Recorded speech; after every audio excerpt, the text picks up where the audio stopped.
¿Nombre? Nelsa Elena Causi. ¿Ocupación? Docente. ¿Edad? 51 años. ¿Estado civil? Casada. ¿Domicilio? En el Complejo América. Bloc T1, Senda 4, apartamento 303. ¿Viviste siempre en Montevideo? No, siempre no viví una etapa en el Baní del Timbá. ¿Y tu... ¿Te digo los años? Bueno, sí, pero... Del año 79 al 82. Al 82. ¿Y tu profesión siempre la ejerciste en Montevideo o...? No,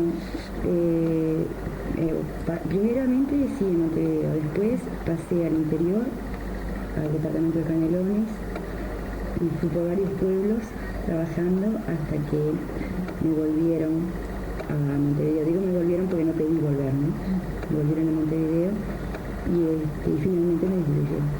¿En qué año te destituyeron? En el año 82. En 82.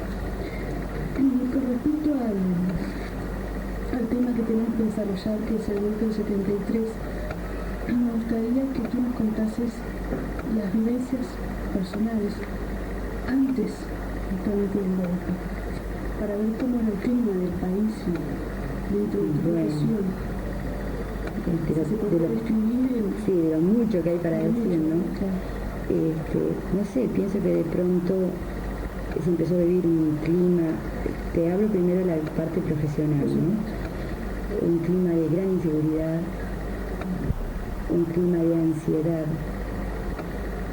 un clima de protesta que la trasladábamos incluso a la parte pedagógica, porque en el momento que se nos empiezan a marcar determinados rumbos, determinados caminos que debíamos indefectiblemente seguir para hacer docencia, es como que el ser humano que se siente responsable, consciente de lo que hace y que ama lo que hace además, que reniega, ¿verdad? Entonces eso se traducía indudablemente en disconformidad, sobre todo yo lo podría describir en forma de una gran tristeza, y lo vivía a nivel de muchos compañeros, una gran tristeza por lo que nos estaba pasando, por cómo debíamos trabajar, inseguros, nunca sabíamos si podíamos poder trabajar o no, y además en lo que es a los niños me pasaba exactamente lo mismo.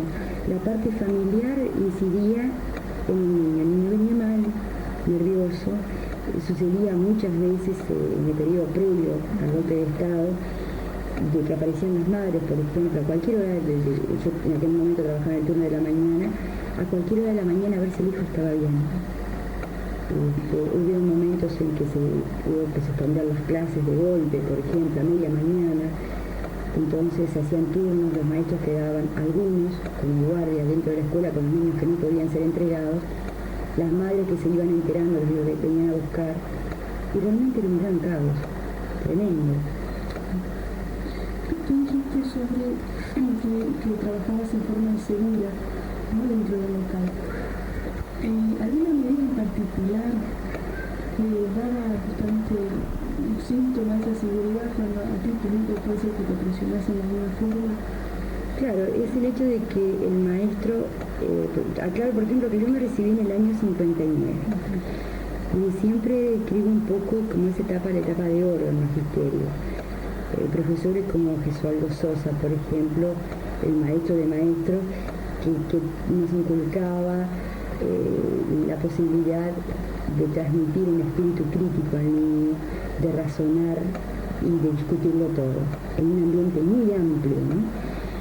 Todo eso se empezó a cerrar, pero no que se empezó a cerrar, se cerró de golpe. Entonces, ningún maestro puede aceptar eso, ninguno. Y mucho menos aquel maestro que se sentía responsable de su labor docente. No sé si eso te responde a lo que me preguntas, pero además existieron presiones de hecho, circulares que venían a la escuela y que de pronto no solo traían un informe de qué maestros habían sido dados de baja, que de pronto era el compañero del salón de al lado, que a media mañana se había tenido que ir o simplemente le prohibían la entrada a la escuela, no, por nada. Fue el fundamento de un... Claro, por un acto institucional, el fulanito de tal queda instituido. Cuando no, llevado a prisión o se tenía que ir, si se enteraba a tiempo, ¿no? ¿Y eso ocurría antes del 73? Antes del 73. Antes del 73. Antes del 73 se dieron ya varios casos. Tú dijiste que te recibiste en el año 59 y que el cambio se dio de golpe. ¿Cuándo podrías ubicar ese gran cambio que tú hablabas? Y yo pienso, no sé, claro, es algo muy personal, ¿no? Pero fue a raíz de la huelga del 72. Es decir, todo el trabajo del año 71 de lucha y todo el 72 hasta la declaración de la huelga, ahí hubo un periodo de desarrollo, digamos, de conciencia gremial en los maestros, que eso siempre fue un gremio muy especial, siempre era un gremio de mujeres, como que las mujeres no podían, que las mujeres no se iban a reunir, que las mujeres sumaban su sueldo al sueldo base que era el del marido, etcétera, etcétera, ¿no? Pero a partir de ese momento la cosa cambia. El magisterio decide, el magisterio se para, suspende las clases, se nos hace volver a trabajar bajo una presión tremenda porque amenazaron con dejar los niños repetidores. Me acuerdo que el 10 de diciembre era la fecha que teníamos que entregar todo el trabajo administrativo y hubo que reintegrarse para hacerlo porque si no los rehenes realmente de la situación eran los niños.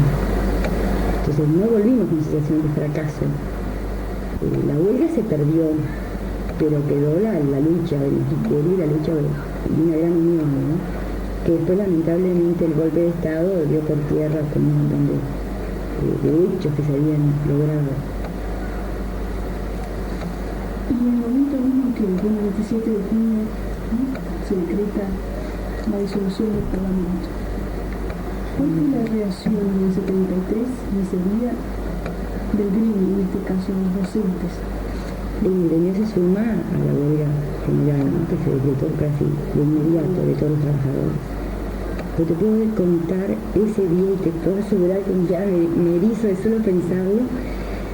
Yo estaba con la clase, yo trabajaba en La Teja y ya había sido declarada zona de guerra porque los ómnibus de Cusa y los pocos en aquel momento Andet que circulaban hacia el cerro llegaban solo hasta el Prado y de allí hasta la escuela teníamos que seguir a pie. Como consecuencia de la huelga del año anterior, gente que había estado en desacuerdo con la posición de los maestros, gente muy reaccionaria, la poca gente que existía en esa zona, tomaba represalia en ese momento. Yo iba con mi hijo de la mano, me acuerdo una mañana, era de noche, de invierno, a las 7:20 de la mañana, y el niño dijo, ¡ay! Lo miro y estaba lleno de sangre. Una pedrada le había dado en la cara. Es decir, no le pasó nada grave, pero sí el susto, el impacto, no sabemos de dónde salió. Bueno, porque éramos conocidas como maestras de la zona, y estábamos trabajando y empezaron a pasar tanques. Los tanques de cuartel, sirenas, de patrulleros, de asistencia, todo se trasladaba un montón de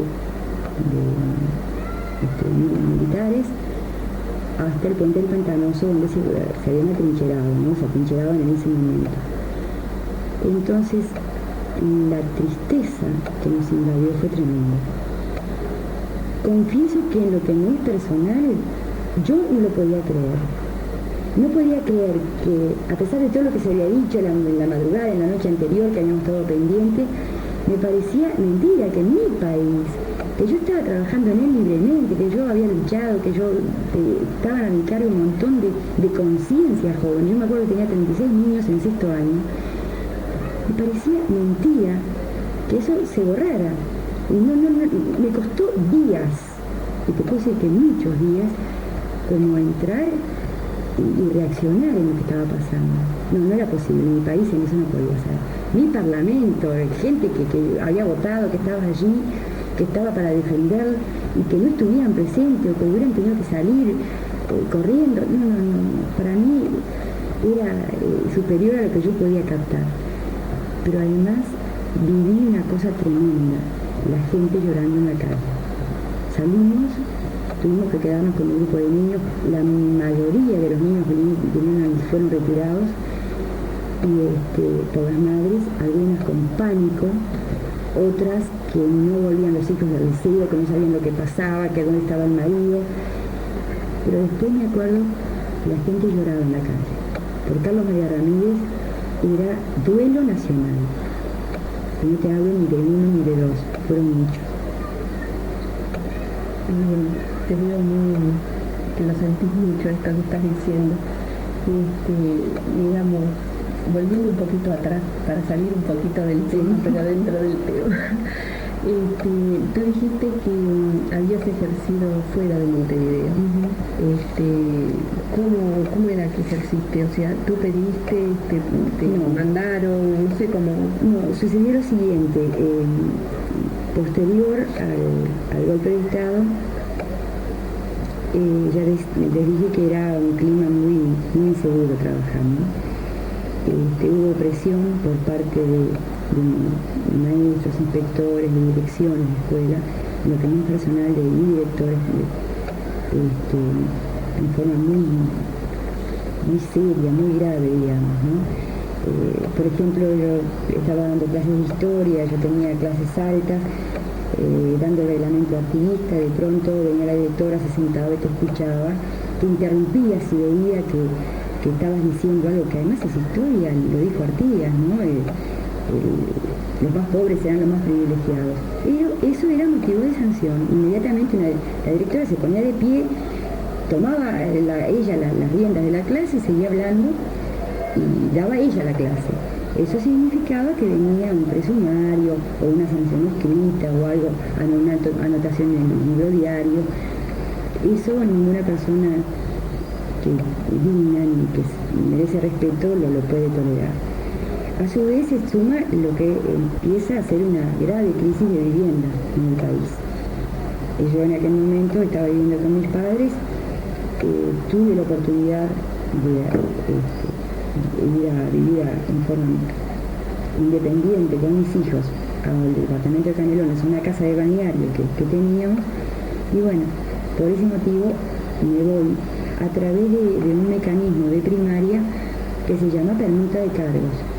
Se ofrece el cargo y a su vez había una maestra en ese balneario que le convenía trabajar en Montevideo porque vivía en Montevideo. Entonces se hizo, y eso era permitido, se hizo una permuta de cargos y yo pasé a trabajar en el departamento de Canelones.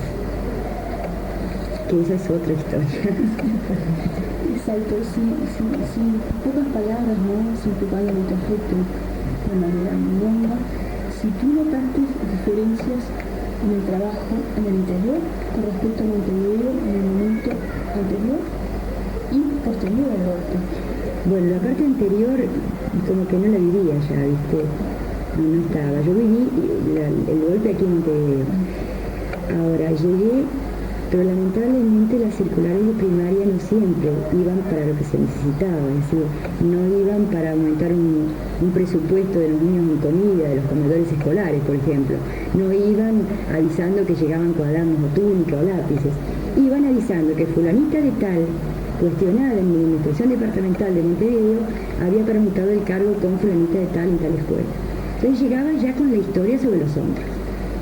Ya llegabas, digamos, marcada, ahí está.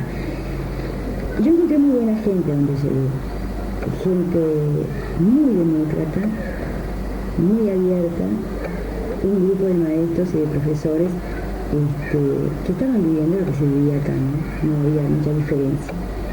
Y encontré gente de la otra. Entonces, una cosa que a mí me dolió mucho, que no sé por qué en Montevideo no lo noté, pero que después me daba cuenta que existía, pero en aquel momento era tal la vorágine de cosas que se estaban dando en la ciudad de Montevideo, que como a mí se me había escapado. Y era la desconfianza. Podía ser un delator, podía ser un infiltrado. Y eso a nivel de la enseñanza es terrible, que el ser humano desconfíe del hermano que tiene al lado, del compañero, del colega, y se dieron casos. Entonces, antes de entrar en contacto, en confianza con alguna maestra, había un periodo como de estudio mutuo. ¿Y esta qué será? Esta viene de allá, pero y no siempre, la marca, digamos, quedaba un poco a nivel de dirección o de secretaría, no siempre trascendía el personal docente. Y te hablo también del liceo, en el liceo también pasaba lo mismo. Y eso desvalorizaba tanto la gente, enormemente, ¿no? Pero la contrapartida era que había un grupo humano solidario, unido, que pensábamos de la misma manera y que un poco como que hasta inconscientemente estábamos cubriéndonos las espaldas, ¿no? Unas y otras. Esto no quiere decir que se hubieran formado comanditas dentro de una escuela, sino simplemente que había gente que seguía luchando por la educación popular o gente que, bueno, que le daba lo mismo aceptar circular, sea la que sea, y si llegaba una circular que decía que el acto escolar te debía durar 45 minutos, después te llamaban para desfilar con una escuela y te tenían 2 horas paradas con niños al sol, no pasaba nada porque lo decía la circular, o la superioridad lo mandaba. Y bueno, había quien se callaba, había gente que en desfile se retiró con los niños, fueron sancionados. Bueno, se luchaba como se podía. Pero eso demuestra valor, ¿no? Eso demuestra valor y demuestra que el pueblo jamás va a ser vencido. Mientras haya conciencia y haya unidad, jamás va a ser vencido.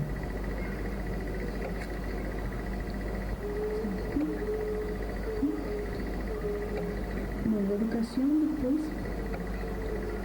una vez que se decretó el paro del 73, fue orientada de forma totalmente distinta. Por supuesto. De acuerdo a ciertos objetivos políticos, ¿verdad? Y sin dudas, el primer punto, ¿no?, donde se sintió ese cambio fue en lo que tiene que ver con los planes de estudio. Claro, nosotros la huelga concretamente fue en lucha por la ley de enseñanza, que es la que aún está vigente, la ley 14.101. Sí. Esta ley le quitó autonomía a la enseñanza, evidentemente. Pasó a ser un organismo político y no eran tontos, evidentemente. Atacaron el punto clave, porque, ojo, 30 niños o 40 niños por clase que salgan acostumbrados a razonar, habiendo desarrollado un espíritu crítico, habiendo sido capacitados para no creer en la letra escrita porque está escrita y nada más, son un peligro en potencia. Es gente que va a discutir una decisión que se le imponga. Entonces pienso que a eso atacar, ¿no? Además de a otras cosas que hace la enseñanza, como son los consejos directivos de enseñanza, quiénes lo van a representar, quiénes son los que van a elegir, y como tú decías hoy, el plan de estudio. Ese plan de estudio fue, en mi criterio, una gran ofensa al pueblo. Es pensar que el pueblo no era capaz de pensar, de razonar por sí, de opinar y de darse el modo de educación, o la forma de educación que necesita. Yo creo que se subestimó terriblemente al pueblo. La consecuencia de eso fue que no solo se afectó a nivel primario, a nivel de preparación docente, fue tremendo. Las cátedras quedaron vaciadas porque los técnicos, los cerebros nuestros tuvieron que salir de turno al exilio, los que pudieron, otros sabemos que quedaron en el camino, y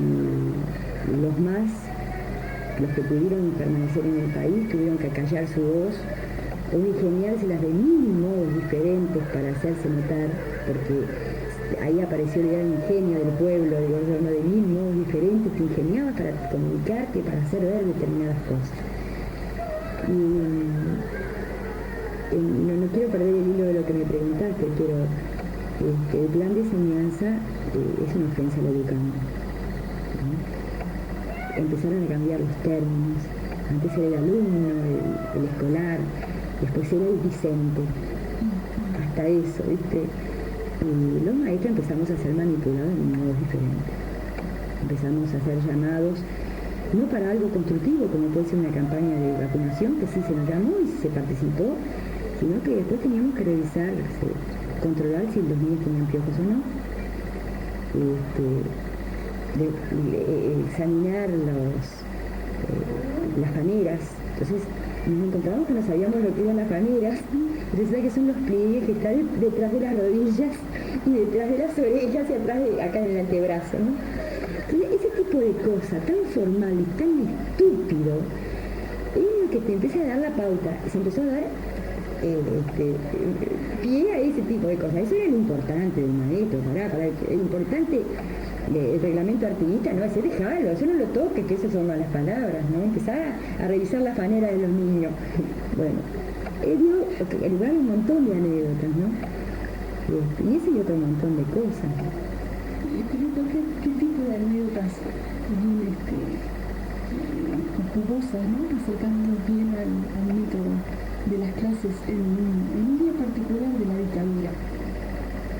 En un día particular que la dictadura, vean, son montones, ¿no? Algunas de ellas son tragicómicas, pero recuerdo que se estaba organizando un festival para hacer finanzas para la escuela. Entonces la directora, bueno, según ella, una persona muy demócrata, después a raíz de esto nos damos cuenta de lo que era, ¿no? Entonces fulanita son las que van a recibir a los padres, a las autoridades de la zona, que las autoridades de la zona eran, bueno, la Comisión Fomento, los vecinos más relevantes, más antiguos de la zona. Nosotros a su vez habíamos preparado lo que consideramos que teníamos que hacer hincapié. Presentar al niño tal como iba todos los días, nada de túnicas almidonadas, ni zapatitos libres, porque empezando los niños tienen zapatos. Eso eran canelones. Es el canelones. ¿En algún lugar específico de Canelones? Sí, en el Bañar del Pinar. Entonces, vamos, las maestras, con nuestras túnicas, como cualquier otro día, por supuesto, vas limpia. Pero mi túnica en especial estaba manchada de alquitrán porque había hecho una experiencia sobre el calor y se veía caer el alquitrán y maldita era el modo si yo sabía cómo se sacaba aquello. Me quedó el pego, lo único que pude despegar fue el alquitrán, lograr que ¿cómo se llama? La tela de las túnicas, el acrocel no se me rascara, pero lo negro quedó. Entonces, a su vez, sin saber, yo hice designada por la dirección de ser una de las encargadas de recibir las autoridades. Entonces yo, bueno, tenés que ir a la puerta de la escuela. Se separaba la gente. Los padres no podían entrar a la escuela hasta que no entraran las autoridades. Era un régimen bastante parecido al militar, ¿no? Porque la directora a su vez cuidaba su puesto, no quería que ser funcionario, sabía que iba a ir gente de la inspección de Canelones. Me paro en la puerta, mi túnica manchada, aparte, bien adelante, junto al último botón, un tremendo chorrete de alquitrán. Y yo además estaba orgullosísima del chorrete, eso significaba que trabajaba y punto. Entonces me paro en la puerta de la escuela, empiezan a llegar, el primero que baja era alguien que lo veo todo vestido de militar, todo aparentando él ser militar, su corte de pelo militar, su gorra militar y su escolta militar. Yo decía, ¿y este tipo de dónde viene? Yo además de los militares, los pocos que conocía, prefería no conocerlo, así que ni la cara les miraba. Entonces, el tipo llega, se cuadra, porque además se cuadró, me hizo la vení, miré para atrás y digo, atrás mío tiene que haber alguien al cual este hombre lo saluda de esa manera. Y resultaba que era mí. Entonces le digo, ¿y usted quién es? Entonces me dice, soy el capitán.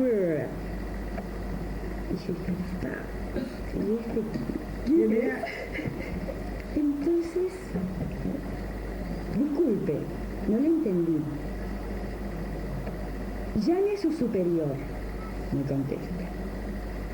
Digo, sí, pero lo tengo que anunciar, y no sé quién es usted.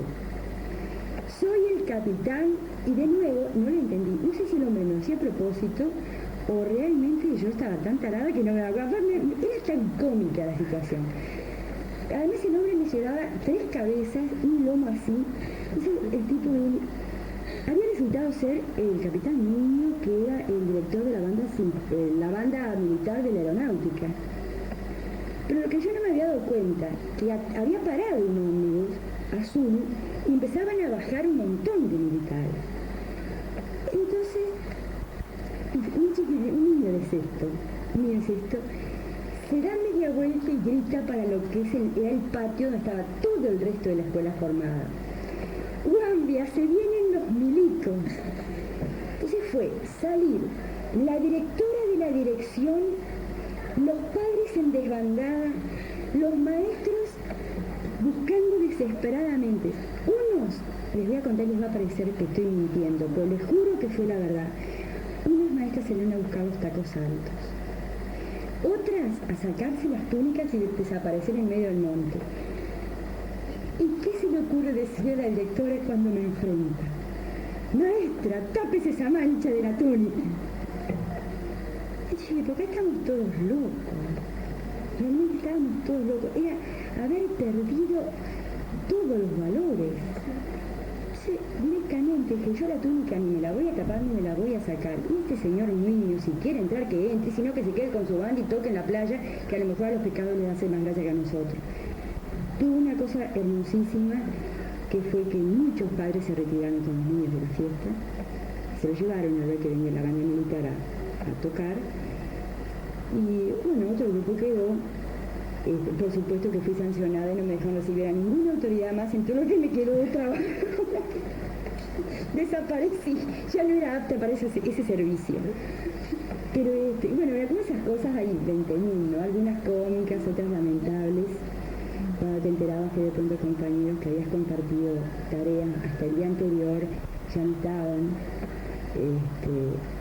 Y sobre todo te llevaba a conocer la gente. Yo siempre fui muy ingenua en ese aspecto, ¿no? Siempre pienso que la gente es buena hasta que demuestre lo contrario. Y me pasó de ver grupos de personas que se llevaban muy bien, que yo decía, qué bárbaro, estas maestras se llevan tan bien. Y una de ellas ser destituida, y la que hasta rato antes había compartido hasta clases paralelas, decir, bueno, pero por algo será, fíjate que ella se metió. Es decir, los valores de la gente pienso que fueron muy afectados, ¿no? Y la relación de los padres también, ¿no? Se encontraba de padres que los apoyaban ustedes por los propios valores democráticos que ustedes lo atribuyen a la educación, no tienen que enseñar. Y me acuerdo cuando yo me tuve que presentar a jurídica de primaria, yo decía que habíamos maestros que en lugar de nombres llevábamos malas palabras. Era como que tu nombre fuese una mala palabra, ¿no? Dejado, velado por un montón de cosas. La labor tuvo su parte buena, que te transformabas tu aula en un lugar sagrado, ¿no?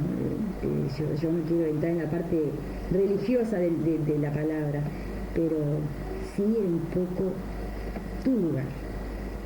Y tomabas contacto con esa realidad y rescatabas a mucha gente a través de esos niños que eran tus alumnos. Que la mayoría estaban con ustedes, por la posición que ustedes habían adquirido en el momento. Y con la posición que correspondía, ¿no? De enfrentar a una dictadura cruel y cruenta, sanguinaria, y que le erraron. Por suerte la historia demostró que se equivocaron.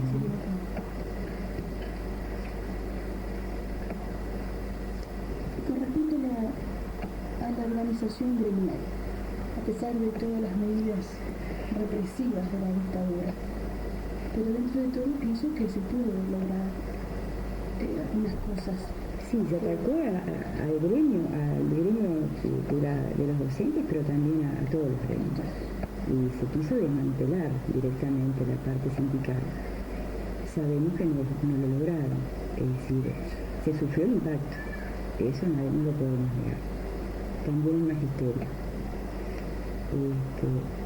pero la recomposición, aunque lenta, se hizo, se logró. Tuvimos nuestra representación en el obelisco, y fuimos muy orgullosas, ¿no? a ese acto. Es decir, con lo que quedaba, con lo que se rescataba, con la gente que empezaba a volver, a la que se le dejaba entrar,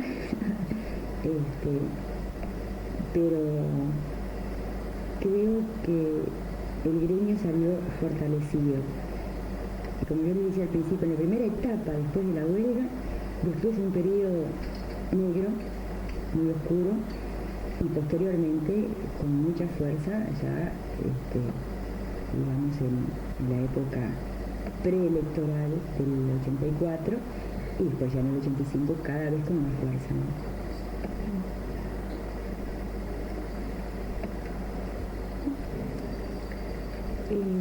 La otra vez, cuando hablábamos, antes de estar haciendo esta entrevista oral, tú me contabas algo que te ocurrió en Suárez.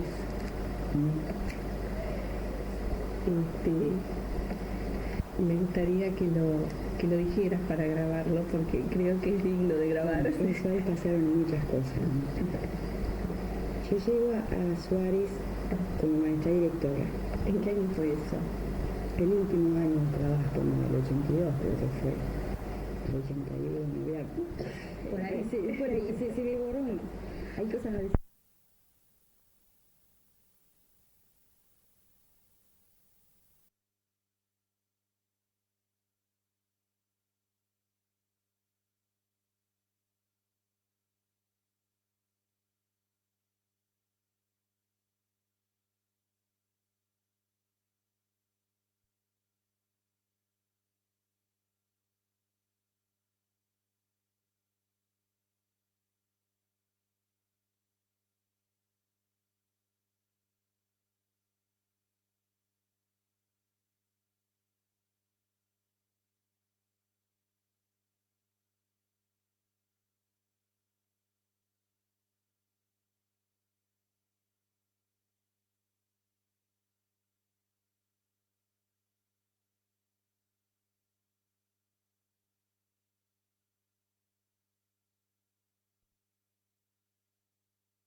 pasado en Suárez, yo decía que había llegado por el año 81, 82.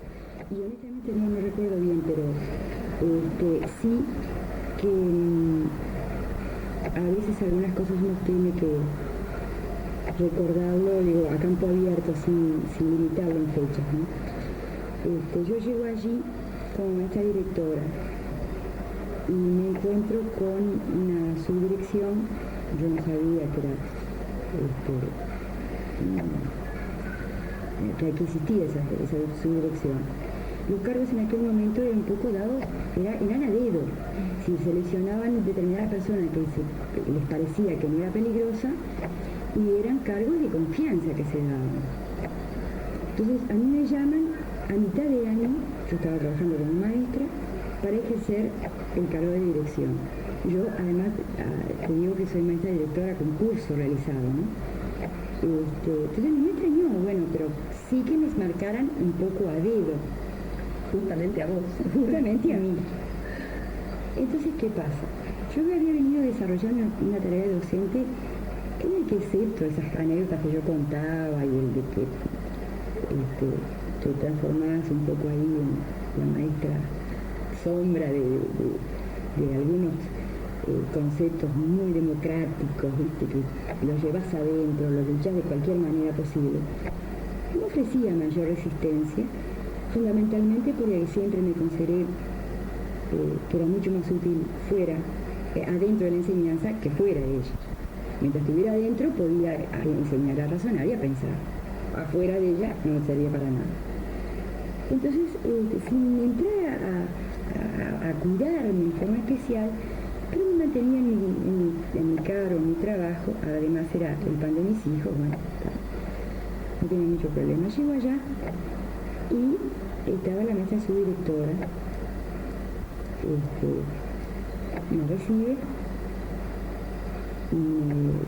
se presenta, era la señora de un militar que en ese momento era el responsable de la UTE para todo el interior. Y por supuesto vi ya directamente te plantean la batalla, ¿viste? Como que conmigo no cuentes, hacé de cuenta de acá te das al muere y tal. Tenemos un comedor escolar de 640 niños. Ahí se daba de comer. Nosotros habíamos organizado en Suárez con un grupo de maestras demócratas sancionadas por la inspección departamental, puestas en la lista negra de maestros. Eran maestros que no se podían trasladar, que habían sido obligados a permanecer en esa escuela in eterno. No se les daba acceso a ningún archivo de la dirección, por ejemplo, cosas tan simples como es un libro diario donde consta los maestros que vinieron a trabajar en el I y los que faltaron. Bueno, no podían acceder a nada de eso. Con ese grupo de maestros organizamos brigadas para salir a pedir donaciones para el comedor escolar, porque en aquel momento no llegaba a 15 pesos de los viejos, ¿no? Lo que se daba para alimentación por niño y por día. Entonces salimos, pedimos a las chacras, golpeamos en una de ellas, en la chacra de la familia Mondelli, que además son los dueños de los vinos en Naranjal. Es como en la televisión, acá no va a correr la propaganda. Y pedimos. Nos dijeron que no nos podían dar.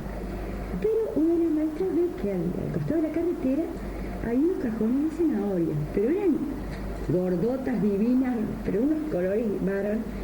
Pero esas zanahorias, nuestras zanahorias son para tirar.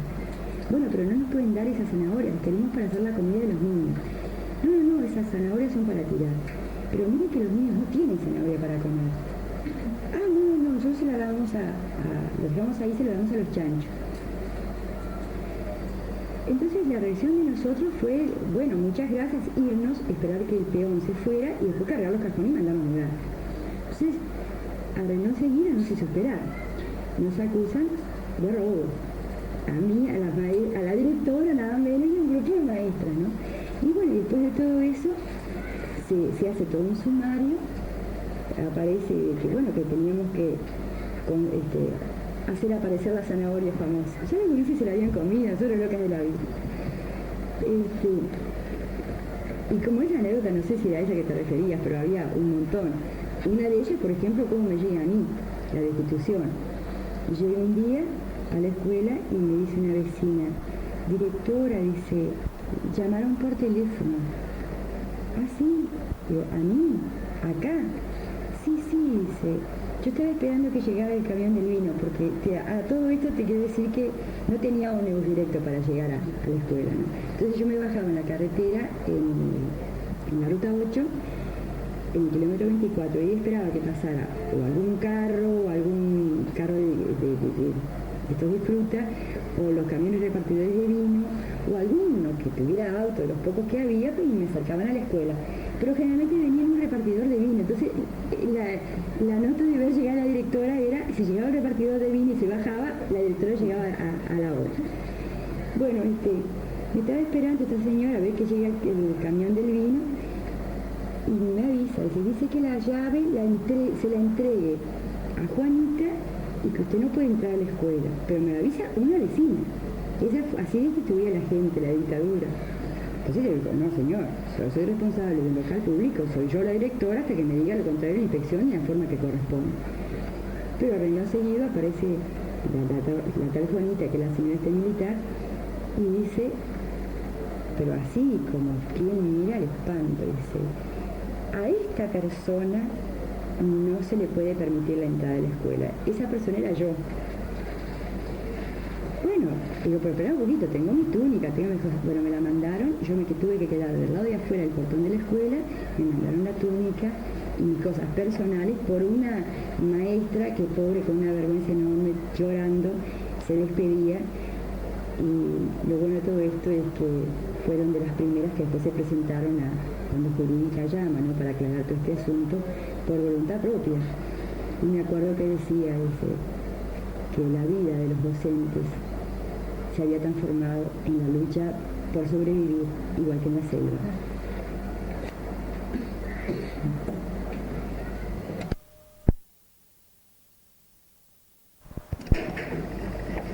Les decía hoy, cuando ustedes hablaban de mi vida, en el periodo de la vida mía en Suárez, que había muchas anécdotas. Hay muchas que son realmente de reírse, ¿no?, muy cómicas. La escuela, como siempre, se manejó en base a beneficios, ¿no? Se hacía bailes, se hacía kermeses, se hacían todo tipo de cosas. Yo tuve la muy mala idea de querer reunir la juventud de Suárez, entonces se me ocurre organizar un baile. El baile se hacía en el mes de junio, en pleno invierno, y recuerdo que se hizo un 18 de junio, con una temperatura bajo cero. En aquel momento se hicieron, no sé si eran 2 o 3 grados bajo cero.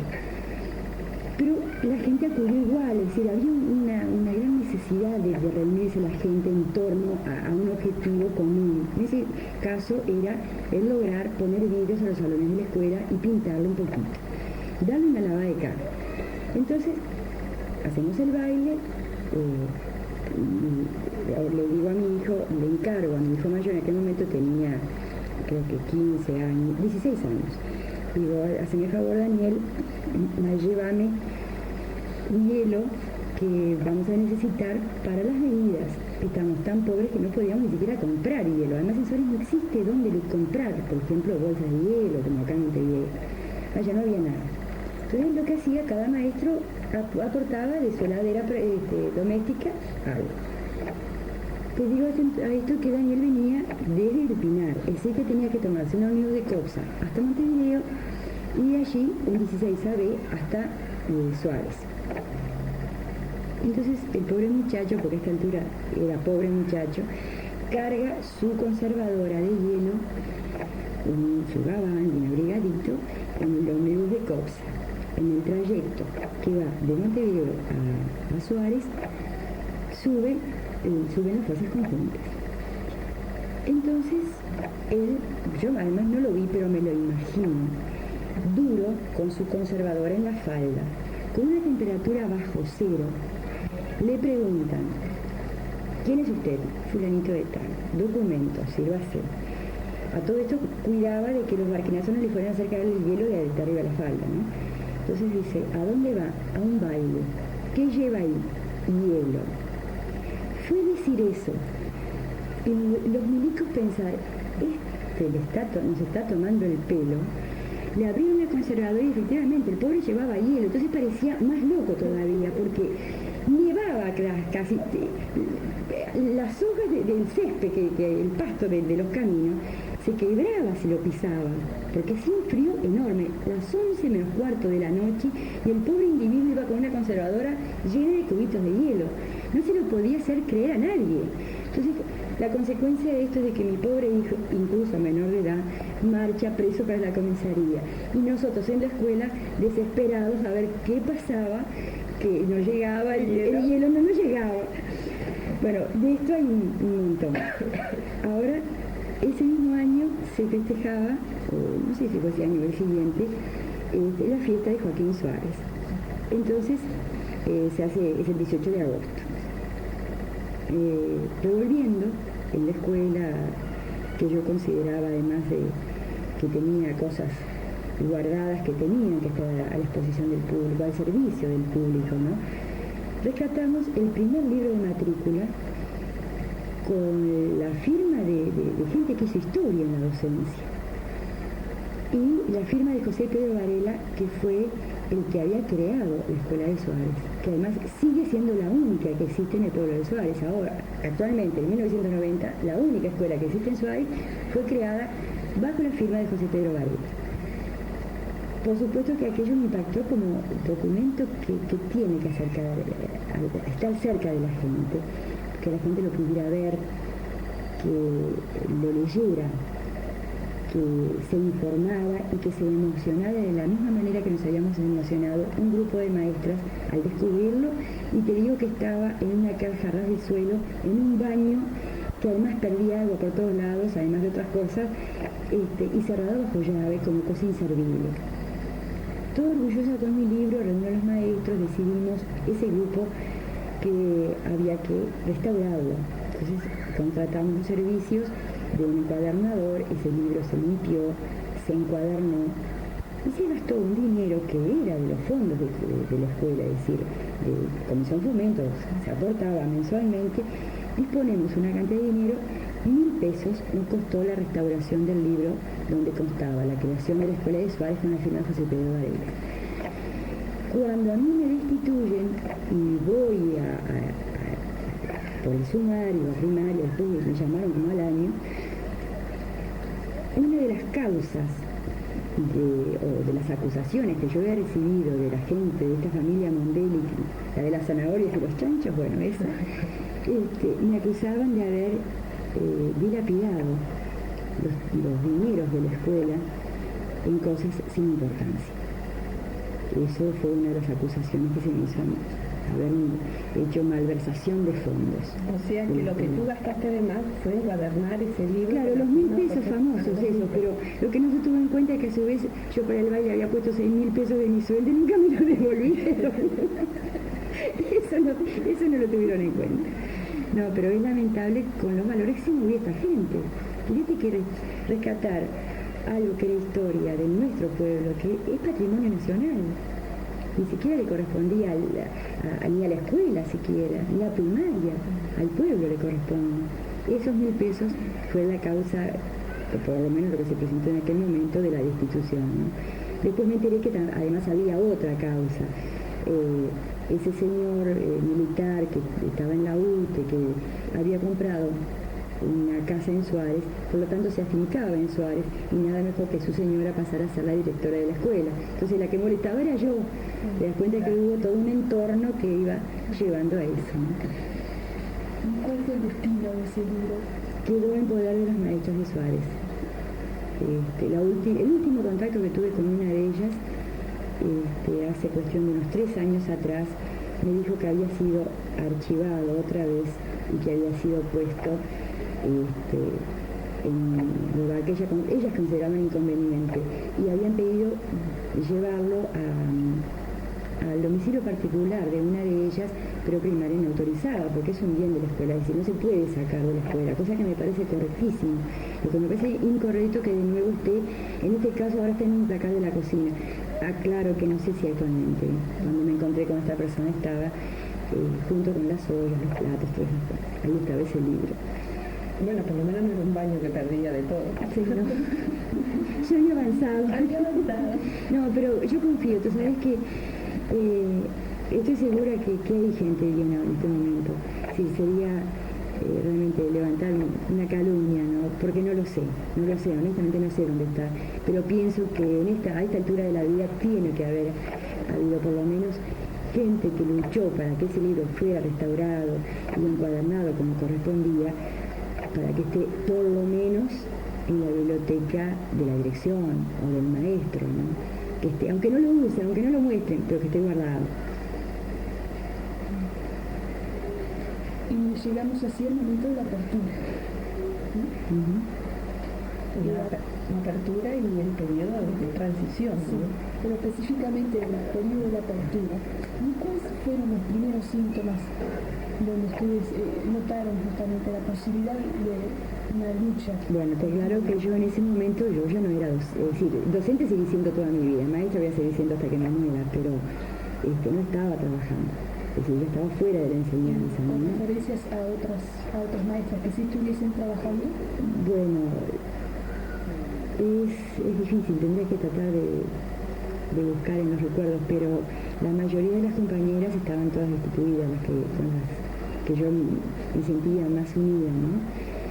Pero hubo gente que preparaba directamente un acto electoral, es decir, desde las internas que se realizaron anteriormente, era más una campaña electoral, como que tampoco se tenía conciencia realmente del cambio que iba a venir. Y la prueba está que después se crea una cantidad de expectativas que evidentemente la apertura democrática no era cambiar todo de golpe. Creo que ahí hubo como que hubieran los caminos que hasta ese momento eran paralelos, como que empezaron a tomar distancia uno de otro. No sé si me explico bien, pero además no lo viví en forma muy directa, por eso son apreciaciones un tanto personales y subjetivas. ¿Cuándo te reincorporaste? Bueno, cuando me reincorporé el 5 de octubre de 1985, previa una odisea que les haría reír otra vez, ¿no? A mí me llama primaria, sale, digamos, una vez realizadas las elecciones, se hace un llamado a la gente destituida, a los que quisieron recomponer su carrera o reformar su cédula jubilatoria. Yo no había sido jubilada, simplemente había sido destituida. Entonces me presento, en primaria me piden 20 testigos. Entonces, en lugar de 20 aparecieron 31. Y le tomaron declaración a 10. Después usaron en el legajo 5, la versión de 5. Elijo, me llaman a una elección de cargo el 1 de agosto, llego, se suspende, no me acuerdo en este momento por qué motivo se suspende la elección de cargos. Después hacen un nuevo llamado del cual yo no me entero, si yo tenía otra tarea, estaba trabajando en otra cosa, no me entero de ese llamado y me presento unos días antes, al 1 de octubre, y elijo un cargo. Era un caos de enseñanza. Sigue siendo un caos, pero en aquel momento era peor todavía. El llamado, nos citan, éramos como 24 maestras, una cosa así, que íbamos a ser restituidas. Ya jurídica nos había habilitado para que no se nos restituyera en el cargo. Yo elegí la Escuela República de Colombia, que además me quedaba muy cerca de mi casa. Me presento en la calle Inca y la otra es Blandengues. Me presento allí y yo veo, que había una cantidad de maestras que estaban presentadas. Me presento a la directora, yo soy una maestra restituida. Sí, acá ya hay otra chica también que la restituyeron. Párense allí, nos paramos al costadito del escritorio, entra todo el personal, la directora, y quedamos allí 3 maestras, ¿no? Entonces nos enteramos que éramos las 3 restituidas. Entonces la directora había que verla, porque pobre mujer pasó también un momento horrible y se rascaba la cabeza y decía, bueno, yo tengo un cargo y son 3 destituidas por el mismo cargo, no sé a cuál de ustedes le corresponde. Indudablemente le correspondía a la que había elegido primero, ¿no? O sea, no era yo. Entonces, como consecuencia de eso, vuelvo con mi nombramiento, ya recordándome épocas pasadas de deambular por la escuela de Montevideo y del interior, vuelvo a la inspección departamental, se hace un nuevo llamado, una nueva elección y elijo en el cerro, donde permanezco todavía, ¿no? Pero recién pude ingresar al cargo el 5 o el 8 de octubre, no, el 5 de octubre, ahora no sé, me olvidé, del año 85.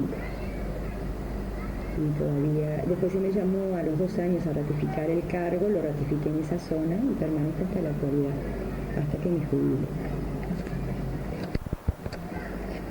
Bueno, yo sé que ustedes están haciendo un trabajo sobre historia oral. Y yo había conversado con Marisa algunas cosas antes. Y ahora recuerdo que se me quedó. En la época de la dictadura, yo permanecí trabajando unos años en esa escuela de La Teja, concretamente en la escuela 54. Está Ana Mellino y Carlos María Ramírez. Se conoce como la escuela Beltrán, pero no ese es el nombre correcto, ¿no? Beltrán parece que fue una familia en el momento en que Primaria toma o recibe esa casa para transformarla en escuela. Se festeja el centenario de la creación de la escuela. Y un grupo, el año concreto, no te puedo decir bien, 70 y algo, fue ya en época del periodo de facto, ¿no? De la dictadura. Calculo que fue antes del año del 75, antes del sesquicentenario, ¿no? Sí, tiene que haber sido 73, 74. Iniciamos nosotros con otra maestra que tenía, digamos, las mismas inquietudes, ¿no?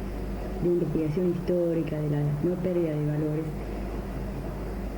Una investigación acerca de lo que era el local escolar, que si la escuela era centenaria, ese local era más que el centenario, es decir, algo que se veía, nosotros veíamos los muros, que algunos de ellos son de más de 60 centímetros de espesor. Entonces, a su vez, se estaban haciendo unas excavaciones a lo que era el piso de la cocina, porque había que buscar salida para la cloaca la red cloacal de la escuela. Bueno, empezamos la investigación, vamos al archivo histórico, vamos a la intendencia, a catastro, hacemos un montón de averiguaciones, incluso visitamos vecinos muy antiguos de la zona. Recogimos muchos datos, pero descubrimos que lo que es la casa que actualmente está deshabitada en la esquina de Yáñez Pinzón y Carlos María Ramírez era el casco del saladero de Castro, de la época prácticamente colonial. Nos parecía mentira lo que habíamos descubierto. Allá en la Biblioteca Nacional, como ratones de biblioteca, abriendo libros, mirando mapas, sacando planos, haciendo fotocopias. Bueno, fue una tarea además hermosísima y muy rica, que también después se cortó, porque no se olviden que estoy hablando del primer periodo de la época dictatorial. Después todo eso se cortó, el que investigaba era peligroso, el que quería averiguar cosas era peligroso, ya no te daban más el permiso de investigador. Y además la biblioteca cayó, pobre, en manos increíbles, ¿no? Pero les decía que nos había parecido mentira lo que habíamos descubierto. Entonces entramos como que, no puede ser que nosotras, unas pobres maestras ahí que somos aficionadas a lo que es la historia y todo, hayamos descubierto una cosa tan importante. Una escuela funcionando lo que era el casco de un saladero de la época colonial. Pasa, te puedo decir, una semana y media de esto y que no sabíamos cómo manejar ese dato.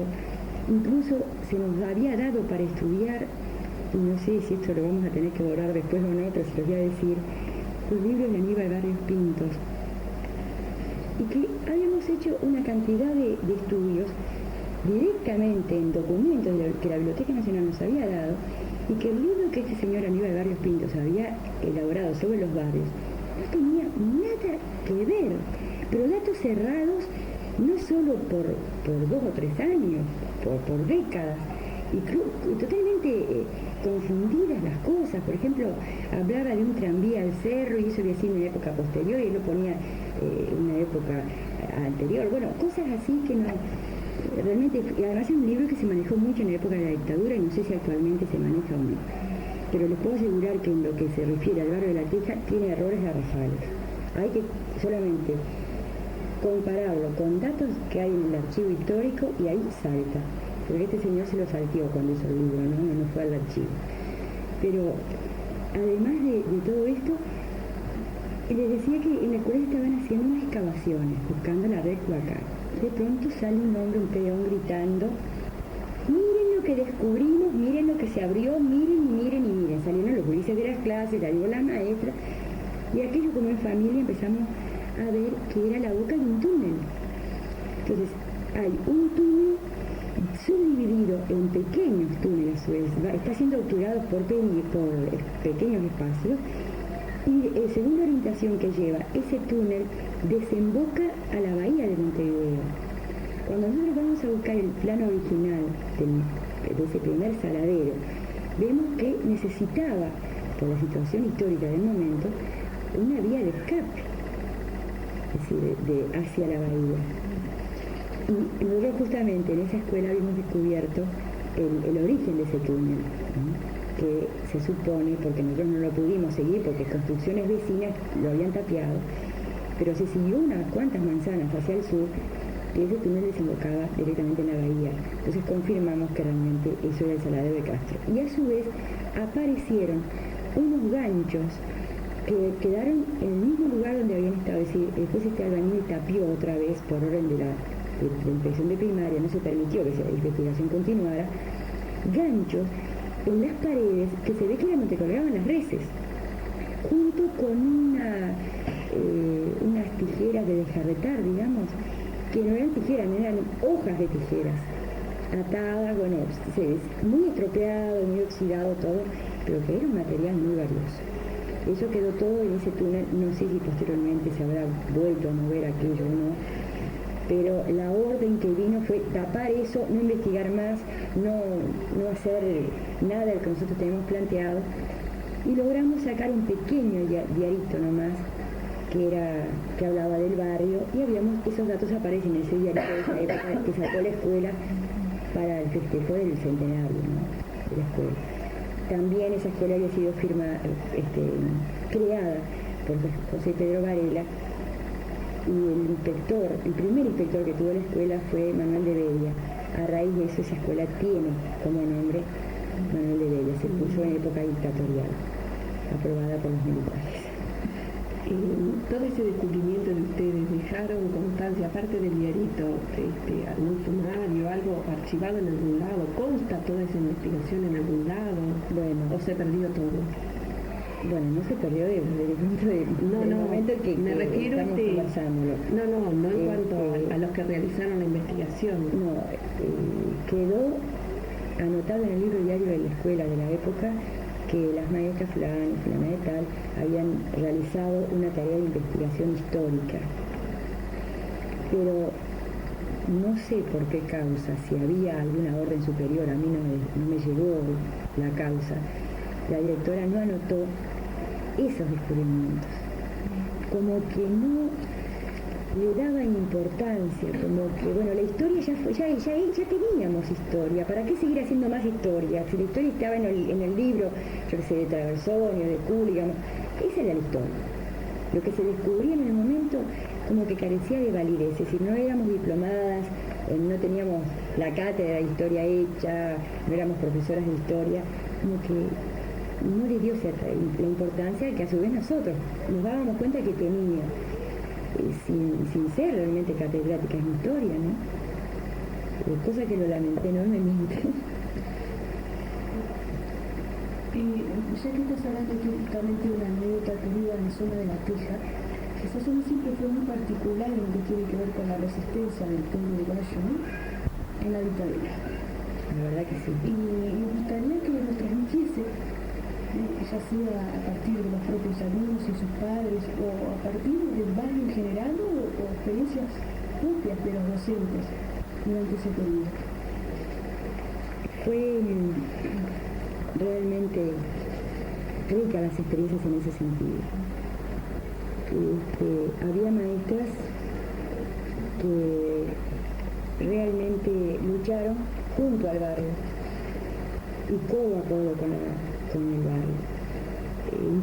Nosotros no nos extrañaba ver que la gente se alejaba de las comisiones de fomento, la gente que estaba en contra de la dictadura no formaba parte de comisiones de fomento, no apoyaba los actos oficiales de la escuela, era un modo de resistencia popular.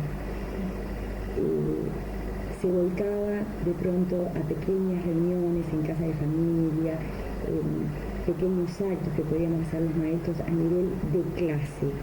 Venían a las clases abiertas de sus hijos, pero no participaban a nivel oficial. Y gente muy, pero muy valiosa que renunciaba a las comisiones de fomento, porque lógicamente era un poco apoyar la política del gobierno. Tú hablaste sobre todo el periodo, sobre todo lo que ocurrió a ti y a otros maestros, pero ¿y qué pasaba con los sueldos? Antes, durante, posterior. Antes, durante y posterior son un desastre. No, pero si te acordás, digamos, cifras, alguna comparación que nos dé la pauta de si se perdió el poder adquisitivo. Claro, ¿no? yo te voy a decir una cosa. Cuando empecé a trabajar, yo vivía sola con 2 hijos menores. Yo pagaba mi alquiler